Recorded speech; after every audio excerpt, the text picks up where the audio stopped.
Evan Rowell. AJ likes to really go Rowell. So people have fun with it. Good. I hope you're okay with having fun with it. I'm used to it. It's okay. People call me Red Nose all the time, so fair is fair.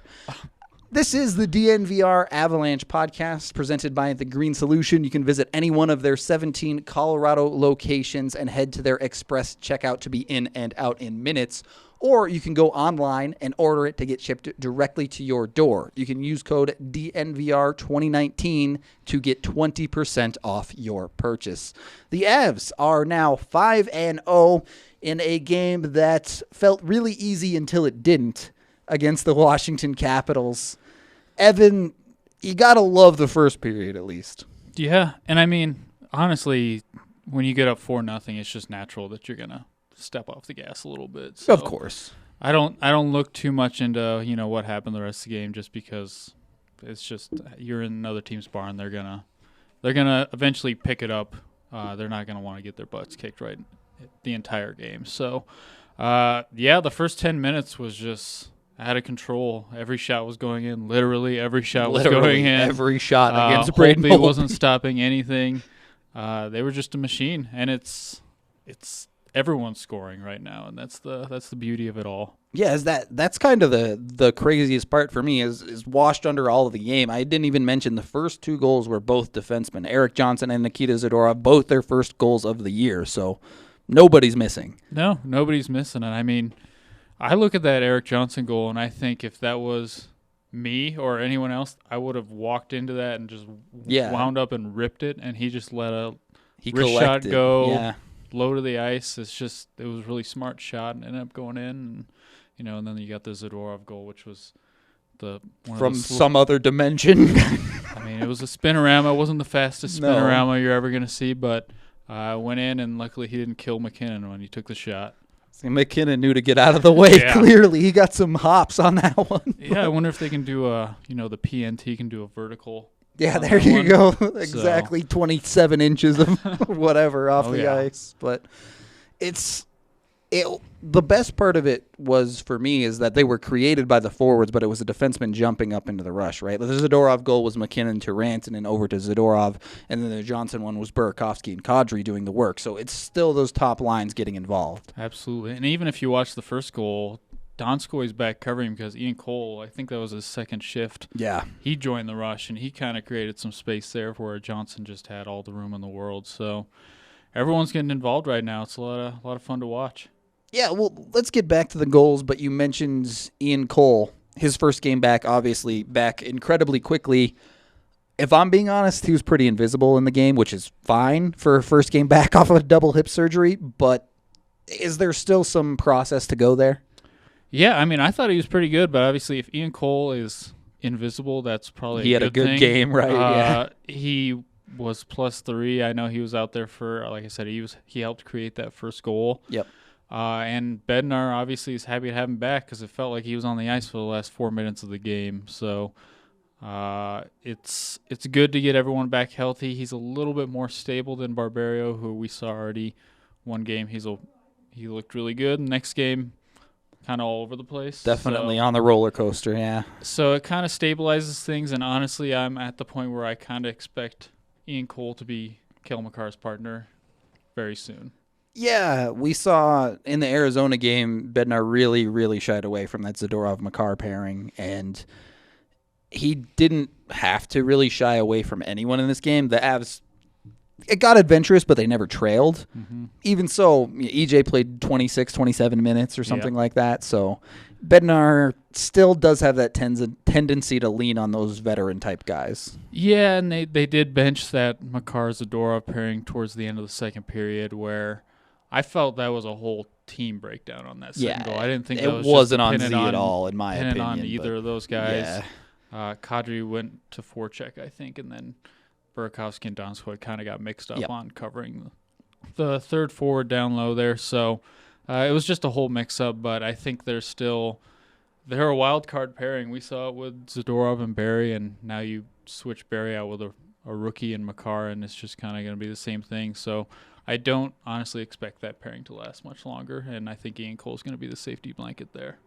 Right, and I mean, obviously you want to get Makar that ice time. 6 assists in 5 games, on the verge of tying the rookie defenseman record to start a season in points. That's in a lot of ways like Mackinnon. It still feels like we haven't seen his best hockey as well. Yeah, I thought the Arizona game was probably his best game. Last game you could kind of see he tried to do a little too much. He had a couple turnovers at the offensive blue line that ended up leading the rushes the other way, which is kind of the stuff that freaks out the coaching staff. So pretty scary that he's got 6 points in his first 5 games, and we're thinking, well, he's still figuring it out, which he is, and that's just how good he can be. Right. The impressive part there, I think, is how strong he can be offensively while still learning the game at the NHL speed defensively, because certainly the weaker side of his game has been on the defensive end, and that I expect to continue to improve, but then at any moment he picks up 2 assists on you. Yeah, and I think he's generally been pretty good on the breakout. The problem is he'll just kind of do some risky things. For sure. Which he gets caught with, maybe at the offensive blue line. So you can see he's still helping the team a lot out with the breakout, even when he's not at his best. And given that the role he's replacing is Tyson Barrie, no doubt they are not worried about the risky moves that he tries to make offensively. No, I think they know it's coming and they expect it. All right, let's flip over to my first star of the Avs game against Washington. Nazem Kadri finally had the breakout kind of everyone was waiting for. It really did feel like he got that first goal against Arizona, and then all of a sudden everything started to flow for him. Yeah, and we talked about it on yesterday's pod that even strength he needs to start producing, and he wasted no time doing that. Roughly 5 minutes. Yeah, he had a couple points within the first 7 minutes, and then by the first 10 minutes he had 3 points. Yeah. So getting on the board at even strength is, it's probably going to be a big boost for him. He kind of got caved in terms of possession. I don't know what was going on there, but the play on the Johnson goal was really nice, just the type of patience he used to pull up there and create some space, and then I know Holtby wasn't stopping anything, but it was a nice shot on his goal. Anytime you go posting in, it's a good shot. Yeah, and shout out to Donskoy with that pass. Yes. Full cross ice. If Kadri has to slow down at all, that goal probably doesn't happen. Instead, he hits him in stride, and it's smooth sailing from there. Exactly. And it was kind of a weird game. Obviously Holtby didn't save a single thing, but then Samsonov comes in, and immediately on the power play, the Avs pick up another one. Yeah. And really, I think, honestly, we've talked about Mackinnon not being spectacular, so I thought that was probably his best game. He showed the signs of dominance that we kind of expected. And it wasn't really off the rush. It was just more his puck control in the zone, things like that. And he did it on the power play. He didn't get an assist on that goal, but he played a pretty big role in it. But, 4 goals in the first 10 minutes. I guess you could technically have better starts, but I haven't seen them. Yeah, right. Yeah, and Mackinnon did end up with 2 points in that game at the end as well. Yeah. So it did shine through a little bit on the score sheet. Once he gets that, he technically hasn't really beaten a goaltender yet. Yeah, he had the empty net goal, and then he had the tap in behind. Was it Halak? For his goal. So I feel like once he actually gets one past the goaltender and blows it by it, the floodgates are just going to blow open. Yeah, it always does feel like Mackinnon is on the verge of just exploding, right? It's hard to contain a skill like that. Yeah. And continuing down the lineup, the Avs' depth, finally the real depth, the third and fourth line, weren't quite as effective in this game. I would say the fourth line in particular maybe disappeared a bit more. They still kind of do their thing. In a game like this, it's hard to read into the metrics, right, because of the score effects are so big. But you did see Tyson Joe stand out in that bottom 6. Yeah, and it sure sounds like Bednar is committed to him being a center, and he's proving that to be the right decision. Yeah. A really smart read on that goal that really, that goal pretty much ended the game. It killed Washington. Yeah. You could feel the momentum just die right at that point. So that line had good shot metrics even with the score effects coming into play. So I think that line did a lot. The fourth line has slowed down, which you're not expecting your fourth line to score 2 goals every 3 games. So it's expected to be there, that they're going to slow down. They're still grinding it out. Obviously, they're looking to play a big role in the penalty kill. All 3 of those guys are playing on the penalty kill right now. Yep. Belmar's face-off struggles are a little bit of a surprise at the moment. Yeah, they're continuing. He's that's kind of what he was brought in for, and he lost the face-off right before that Ovechkin goal. So you hope to see that improvement. I mean, given his history, you expect it to turn around pretty quickly here. Yeah, Avs face-offs have for a long time been a reason that I drink. So time to acknowledge Breckenridge Brewery, the official beer of DNVR. Today we have the Avalanche Amber for you. What better choice to go with when the Avs are 5-0? It just makes sense, doesn't it? They also have a number of other beers, whether it's the Strawberry Sky that we talked about earlier today on the DNVR Sports Podcast. Really, you cannot miss with these guys. Pick a beer of theirs, and I have enjoyed it so far. And even if you're picky, I guarantee they have a beer for you. You cannot go wrong. You just have to find the right one. So you can keep an eye out for Breckenridge beers at your local liquor store, or keep an eye on thednvr.com for our Breckenridge event calendar, where we have all of our game parties planned. In fact, we have one coming up tomorrow. The Avs are playing the Pittsburgh Penguins. It is on NBCSN, so it will be broadcast to everyone, and we are heading over to the Ice House Tavern to watch it. It starts at 5 p.m. We'll have a ton of Breck brews there. We'll be hanging out. We'll be drinking. I will 100% be there. Evan is going to try and make it as well, and we're even going to have guys like, I think Drew Kreisman is coming as well. It's just going to be an awesome time that we can celebrate the Avs and try to keep that team undefeated, hopefully, as Mackinnon faces off against his buddy Sidney Crosby, which always makes for a good time. All right, we'll get to Pittsburgh in a minute. I do want to stick with this Washington game and where the Avs are right now a little bit. Philip Grubauer gave up 3 goals, made some very nice saves to secure this win, but the Avs did have to lean a little bit on another offside challenge to secure it at the end. Yeah, and it really was a fairly obvious offside call The point where almost it seemed like half the guys on the ice stopped playing. Right, they did. Which you don't want to see, especially given how open Karlsson got for that goal. You don't want to see that the players just give up, but Grubauer, it's been something that has continued to start the year. He just gets better in the second half of a game. Yeah. And he looked great again yesterday when he wasn't trying to poke check right. anyone, and which, I know AJ already jinxed it. He brought it up the other day that he hasn't been doing that this year. And he went for it twice and lost against his old times. team, where they kind of probably expected that to be coming. So he got burned there, but everything from Grubauer so far this year has been very encouraging and very calm in net and locking it down when he needs to. Yeah, I'm 100% with the Avs being a better team in the third period this year.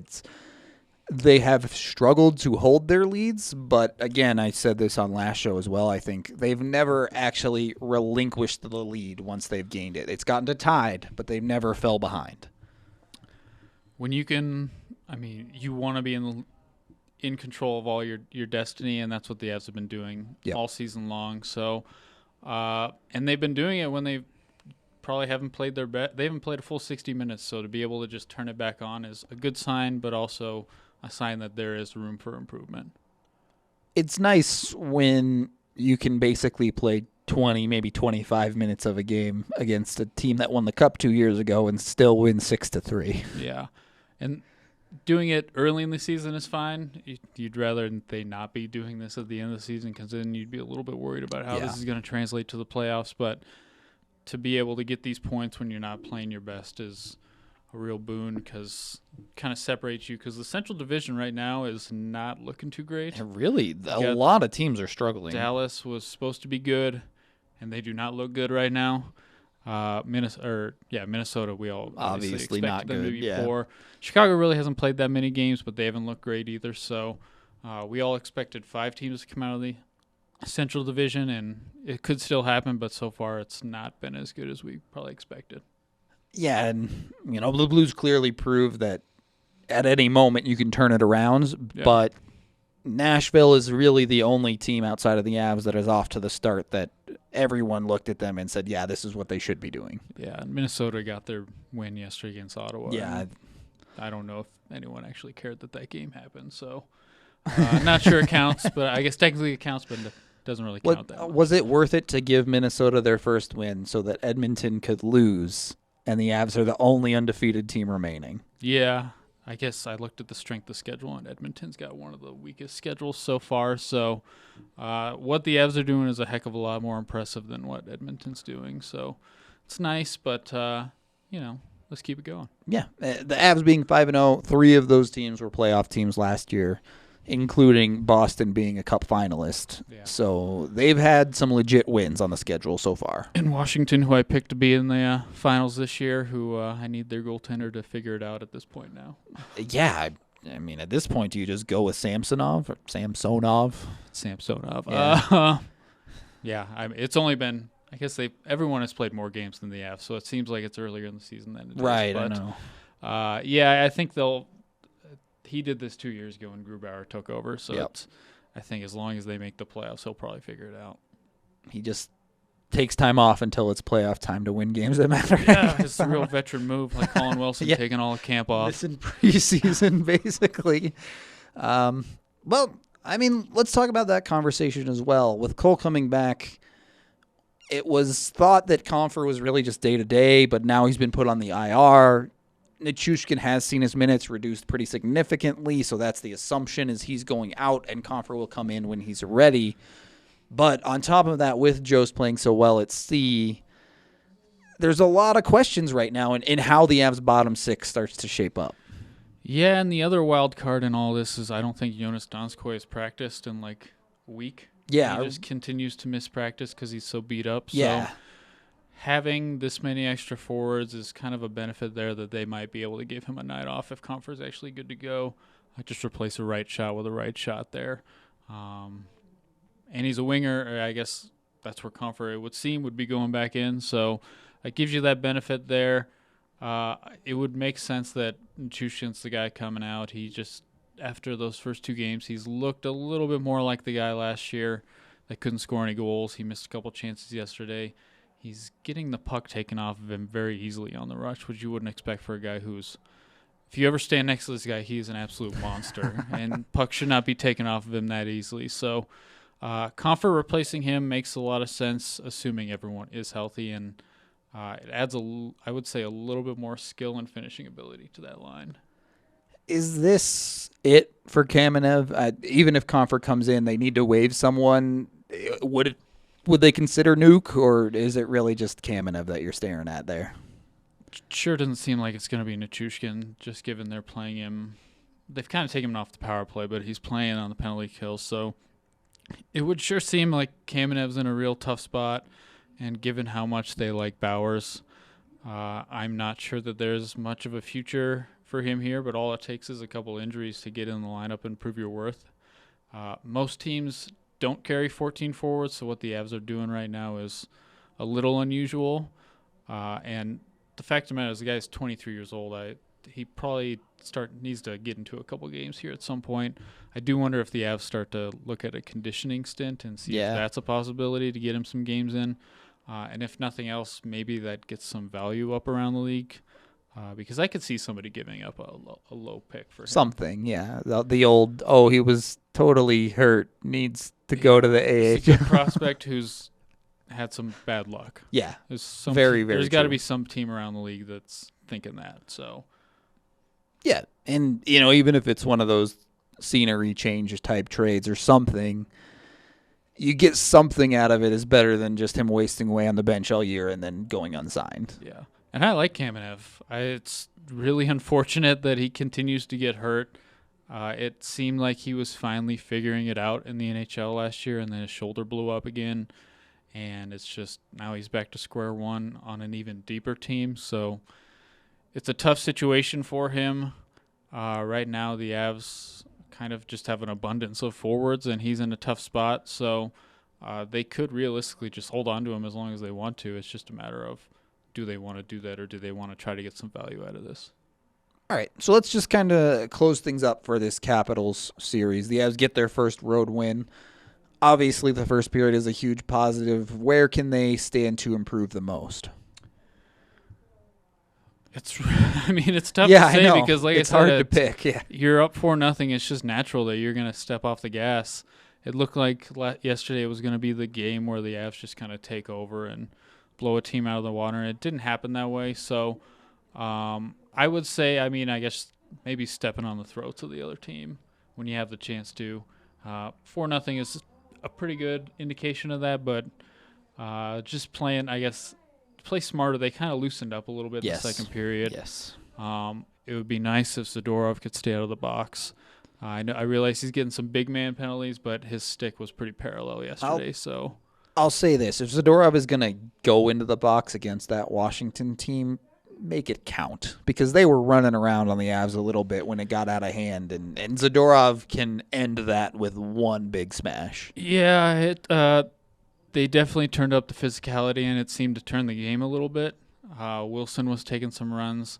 Ovechkin got Girard. Yep. Very clean hit. There's nothing wrong with it. But that's stuff that can turn around the game, and that's what you want Zadorov there to do. You don't want him taking hooky penalties because you can live with the physicality penalties. Right, exactly. So we'll go ahead and call the second segment there. We'll come back in a second here with what to expect out of this coming Pittsburgh game. But first, you know what's so great about our DNVR family? Not only do we have that watch party coming up, but we now have multiple subscribers that have partnered with us to help promote their business. Chad with Houselift has an incredible service for you. If you or your friends are thinking about selling your house, but it's not in the best condition, go to houselift.com. Houselift can assist in eliminating all of the stress of the remodeling process, and they can show you how to maximize your profit. Get this, there are zero upfront costs from you if you're thinking about remodeling with Houselift. That's right, you won't pay for any of the upfront costs for the remodel until your house closes. Houselift will handle everything from the contractors to the design while managing all of the costs. Here's what you need to do. Head over to their website or Facebook page.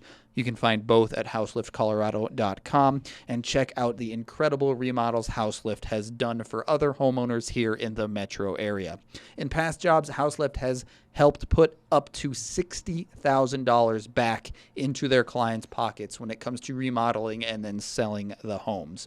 You can call 303-885-7888 today and find out what Houselift can do for you. Oh yeah, if you hire one of Houselift's preferred realtors, they'll sell your home without charging a listing commission. All right, final segment here with Nathan and Evan. They've handled Washington, gets the monkey off the back a little bit, winning the first road game, so that's pressure's off there. Being 5-0, you can afford to kind of handle whatever this road trip throws at you, and right off the bat, that's Sidney Crosby. Yeah, and nationally televised game. Everyone could finally watch the game. Yeah. Sidney Crosby versus Nathan Mackinnon. You know, I said that's probably his best game, and you'd mentioned that he's probably going to be pretty hyped up for tomorrow. So I would anticipate that he's going to have a big game. You know, we talked about it a little bit last podcast. Pittsburgh's kind of beat up right now, but it just hasn't slowed them down at all. They scored 14 goals in the last two games somehow. A bunch of guys I've never heard of before. So that's typically how they do. They usually find these guys that come out of nowhere and just become big scorers for them, just like Jake Gensel just kind of blew up a couple years ago. So that's what the Avs have to look for. Sidney Crosby is playing very well. I think he's pretty sick of hearing about McKinnon and McDavid being the best players in the world. He doesn't want anyone to forget about him. He's off to a really good start there. So the Avs can expose that defense that they have just because it's a lot of no-name guys and Jack Johnson, who nobody really wants. Might as well be a no-name guy. Yeah, might as well. I mean, he's got a big contract, but the Avs can definitely expose that, and given the way that things are going, they can expose it 4 lines deep. So right, I think the 4 lines deep is the key there for me. For years and years, the Avs lineup would look at the Pittsburgh lineup and go, we're going to get bopped by that depth. But now, not only the Avs depth and familiarity with the team and guys like Kadri and Burakovsky coming from the East, but Malkin out 6 to 8 weeks. Or maybe it's even longer than that. I forget. But Malkin is out. Just says long term. Yeah, okay. So either way, the Avs don't have a number one center playing as their or rather the Penguins don't have a number one center playing as their 2C. And the Avs now have a very, very real 2C and a second-line winger that has gotten off to a very strong start. I'm ready to eat crow on Burakovsky. I was not a big fan of that trade, and right now I can't say anything really bad about him. He looks great. He's shooting the puck, which he needs to do. He's got a big-time shot, and he's been very, very good with the puck. There was a play late in the game yesterday where he had the puck along the boards in the third period. He could have panicked, just whipped it out the boards. He just waited, let the play come to him, and then he got it out the zone, Kadri, for an easy exit. So just simple plays like that. They don't seem that big, but ultimately they do kind of play a big role in good teams being good. So I've been very impressed with him, and I guess the issue with him has always been consistency, so you just hope he can keep this up. Maybe not a point per game, but at least keep up the play. And it's certainly a stark contrast when he gets put on that second line and put in situations where his teammates clearly trust him, as opposed to playing next to Mackinnon in training camp, and McKinnon's like, I don't know. We're not doing this. Yeah, and you can see he's confident, so you wonder if that's been an issue for him over the years. Obviously, the coaching staff in Washington, his ice time fell pretty dramatically over the last few years, so just finding a coach who, and Bednar's said a lot of nice things about him, so finding a coach that will, hype you up a little bit and get you going is maybe something that he needed. Has he said as many nice things as he has about his long-lost son, though? No. I mean, not really. Nobody beats Shane Bednar. Yeah, right. Exactly. I mean, yeah, right. Shane's got to be like babysitting his kids during training camp or something, right? But I don't know if Bowers is old enough to babysit yet. Yeah, he's 20. I mean, I babysat at 16. I don't know. Yeah. Well, I mean, Bednar's kids got to be a little older. That's true. They right, because Calvert babysat him back in the day. Anyway, back on topic. Pittsburgh is a weird team this year. I don't really know where they are as far as the Eastern Conference is concerned, because they seem to be coming off the downhill from their previous cup runs a couple years ago. They've made some interesting choices with signings. You already mentioned Jack Johnson. Mm-hmm. They have Tanev for eternity. Years. Yeah. Gabranson. But as you said, even with some of these guys, they are just pouring pucks into the net, and the Avs have certainly been weaker on the defensive side so far through this season. Yeah, and I think Sullivan just has to play an up-tempo game where he knows that they're probably not going to lock anything down. So just let your offensive guys go to work, and like I had mentioned earlier, they keep finding these guys that kind of come out of nowhere that add some depth scoring for them. So a lot of people did expect them to maybe take a step back. I haven't heard much about Galchenyuk and what he's been doing there. Yeah, I haven't either. Yeah, I know the big plan was to have him play with Malkin, but I have not heard a whole lot about him. So really don't even know how he's doing there, but when you have Sidney Crosby, I guess that kind of cancels a lot of things out. Yeah, turns out one of the best players in the world kind of just carries you sometimes. Unless you're Edmonton most of the time. Well, I mean, this year so far so good. But yeah, maybe this is the year. Hey, look, if Edmonton wants to get into a wild card spot, I'll take that matchup if I'm the Avs. Yeah, with all their wingers that no one's ever heard of. So eventually you think that'll fall out. So they've already handled Mike Smith once, so I mean, let's make it happen. That's what I'm saying. Oh, yeah. Either way, though, I think we probably picked a good game for a watch party, given the two very high-octane offenses with a lot of scoring capability there. Oh, yeah. And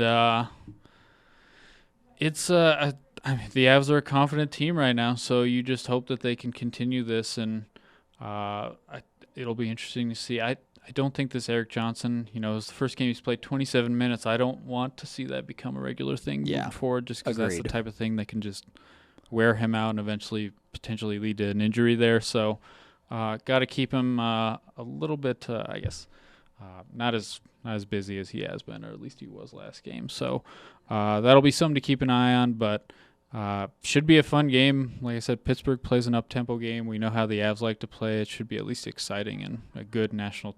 Is it rivalry night?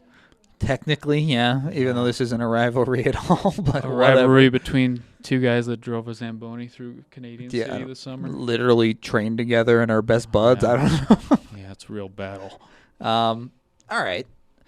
I do think some of that EJ stuff, was it a little bit of protecting Sammy maybe after he gets run by Ovi? And it could have been protecting Makar too, because I'd have to look at the ice time, but I think Makar only played like 4 minutes in the third period too. Mm-hmm. So Bednar gets a little overprotective when he trusts certain guys, and I think that might have come into play yesterday. I'm not sure Erik Johnson needed to play 27 minutes or Mackinnon played 25 minutes in a game that you were up 4-0 at some point. So I'm not sure that those minutes were necessary, but I guess he's going to do what he's got to do to win the game. The idea is he doesn't have to do that to win the game, but very true. I don't think he needed to, but coaches, they like to put the guys out there that they trust, and I think that's just what happened. Okay. The Avs are still undefeated. I'm going to say that every single show until it's not true. Final thoughts, the rest of this road trip, anything you want to shout out with the Avs? Not really. I think Francouz is probably going to get one of these games this weekend. Both those teams are high octane. I think it'll be either the Tampa game or the Florida game. I'm not sure which one he's going to get. Either way, he looked good last game, so you got to have some faith there. Other than that, I mean, we said 3-3 would look good on this road trip, and they're off to a good start. And let's get maybe aiming a little higher, 4-2. Oh, hey. I mean, it's been a long time since I've looked at something and gone the next day and said, maybe it's actually better than we thought. So definitely a good feeling as we're teaching Drew Kreisman, let's do that hockey. We're going to get out of here. Thank you, as always, for listening to the live viewers. An extra special thank you and hello to the camera.